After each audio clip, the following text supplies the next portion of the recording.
오늘의 본문의 말씀은 공관복음서 마태 마가에 다 나와 있는 말씀입니다. 그런데 이 말씀 세 군데의 말씀을 살펴보면 마태복음에는 한 단어가 예수님의 말씀이 하나가 빠져 있어요. 마가복음에는 그 말이 등장을 합니다. 그리고 오늘 누가복음에도 그 말이 나와요.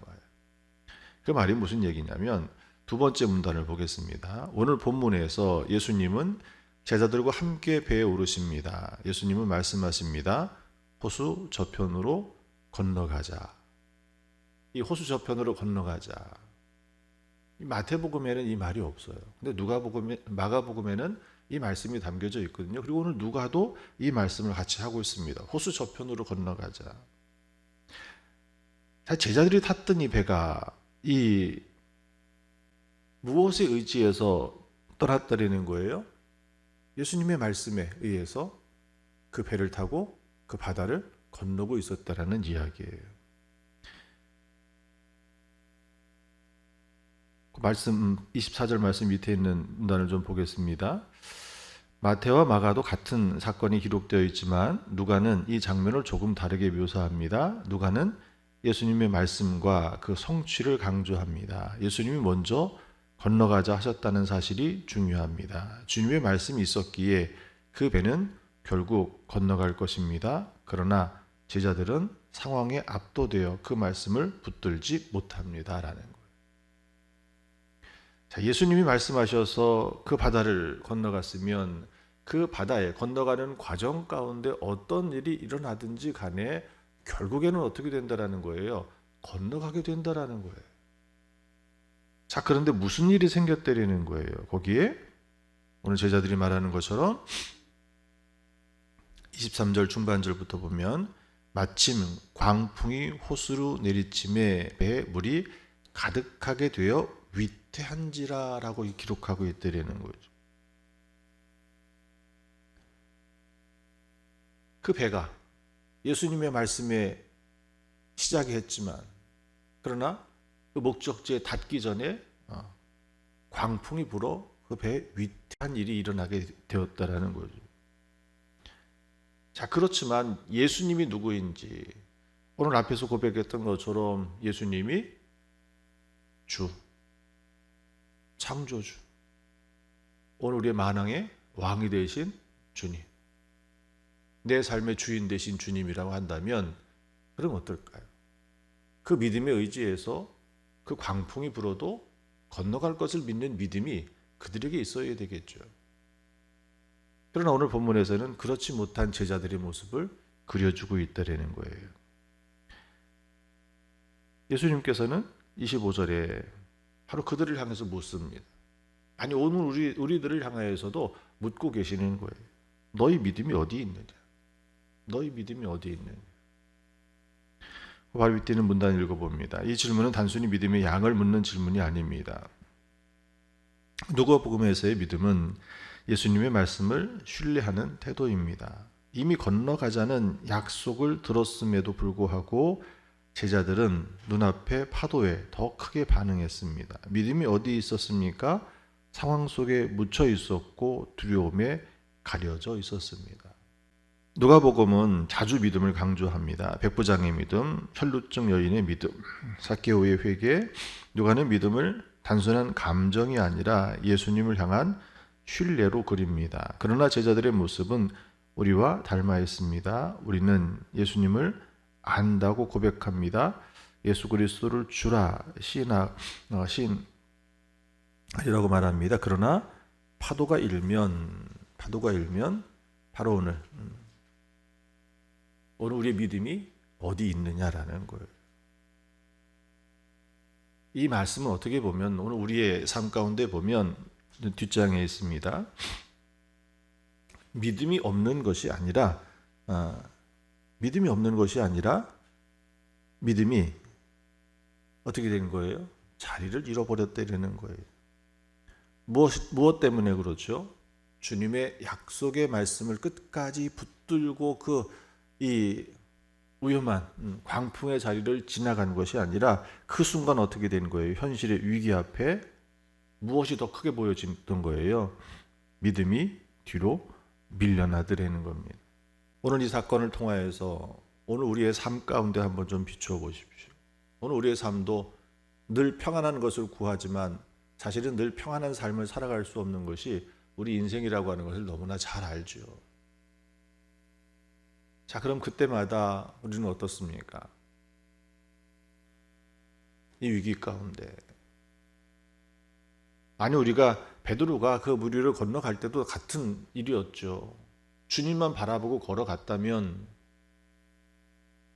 아마 세상 사람들이 할 수 없는 그 길을 걸어갔을지 몰라요. 그러나 결국 어떻게 됐죠? 베드로 역시도 주님이 아닌 그가 놓여있는 현실과 상황을 바라보았을 때 어떻게 보면 믿음이라고 하는 것은 인간의 상식이나 인간이 갖고 있는 지식과 기술을 뛰어넘는 것이 믿음 아니겠습니까? 근데 그것을 바라보고 그것으로 이해하려고 했을 때 그것을 도구로 삼았을 때 결국 어떻게 되는 거죠? 믿음을 잃어버릴 수밖에 없는 거예요. 오늘 이 시대는 어떻게 보면 성경에 나왔던 수많은 그 기적들 이제는 어떻습니까? 더 이상 하나님이 하신다고 생각하지 않아요. 도리어 누가 하고 있다고 생각을 합니까? 사람이.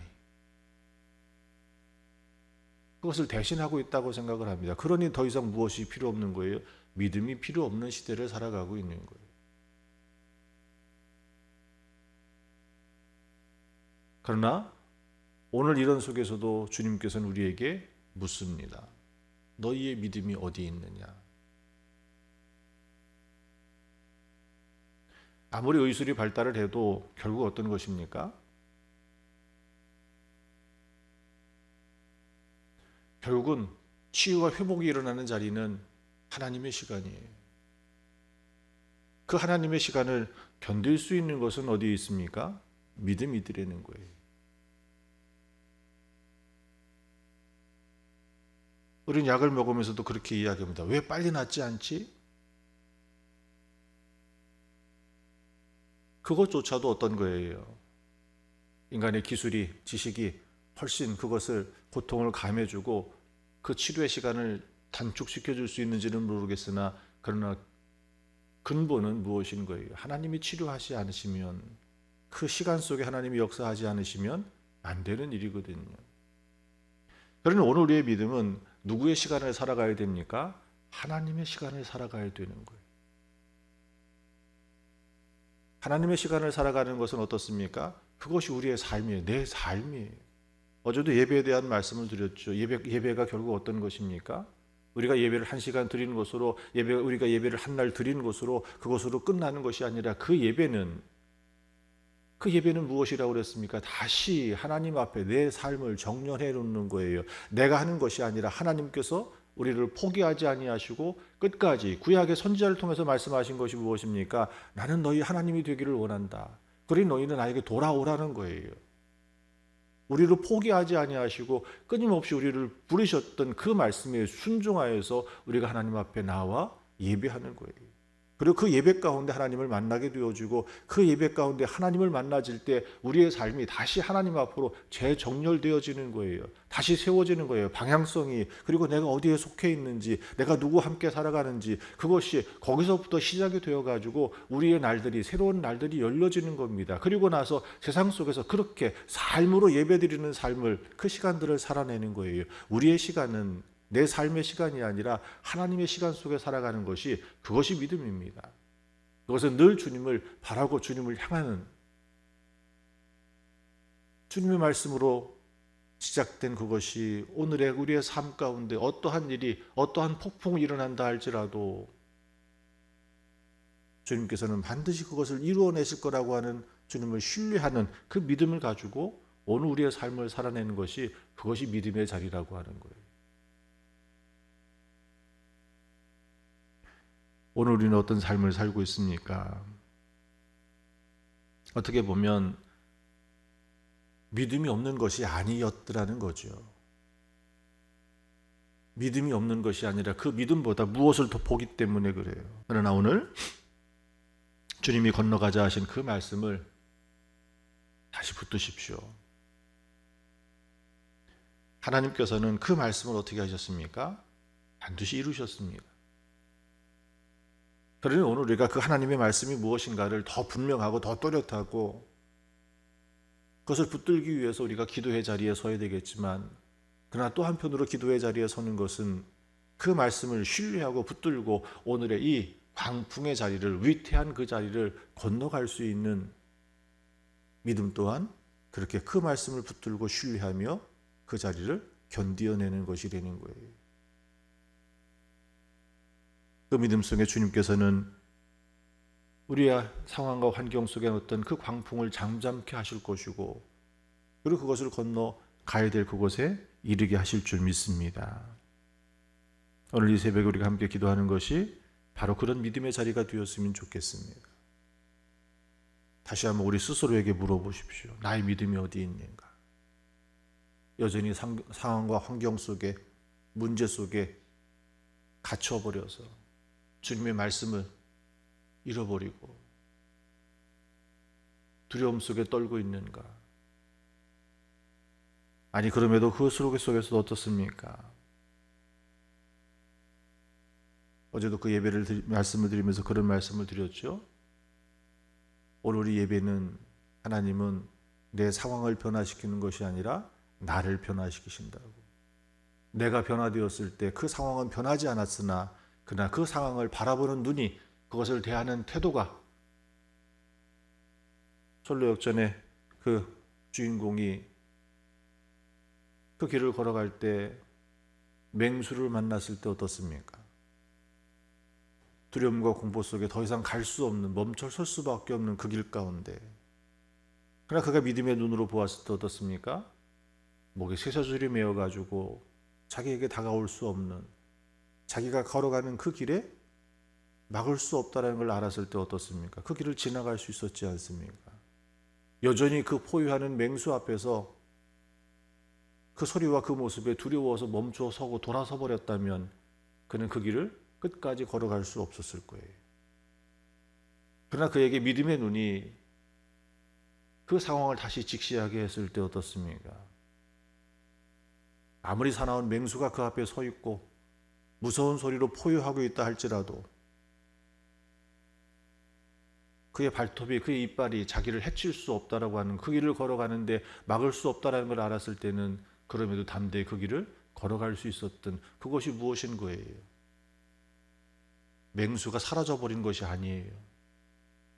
갑자기 철장에 나타나가지고 우리를 만들어서 가둬버린 것이 아니에요. 그러나 그의 믿음의 눈이 무엇을 보게 했습니까? 그러니 오늘 우리에게 내 삶에 맞닥뜨려진 그 자리에 나에게 믿음을 주시옵소서. 주님의 그 말씀을 신뢰하고 그것을 바라볼 수 있는 믿음의 눈이, 그것을 대한 우리의 믿음의 태도가 달라졌을 때 하나님께서는 그것을 건너가게 하실 줄 믿습니다. 믿음이 없음이 아니라 오늘 우리는 다시 그 속에서 우리의 믿음이 어디 있는가를 살펴 다시 믿음을 굳건히 세우는 그 자리에 서시기를 축원합니다. 이 사순절의 절기가 그렇게 우리의 믿음을 다시 한번 점검하고 확인하고 더 굳건하게 주님의 말씀 위에 세울 수 있는 그런 사순절의 절기가 오늘 이 한날의 기도의 시간이 되시기를 축원합니다.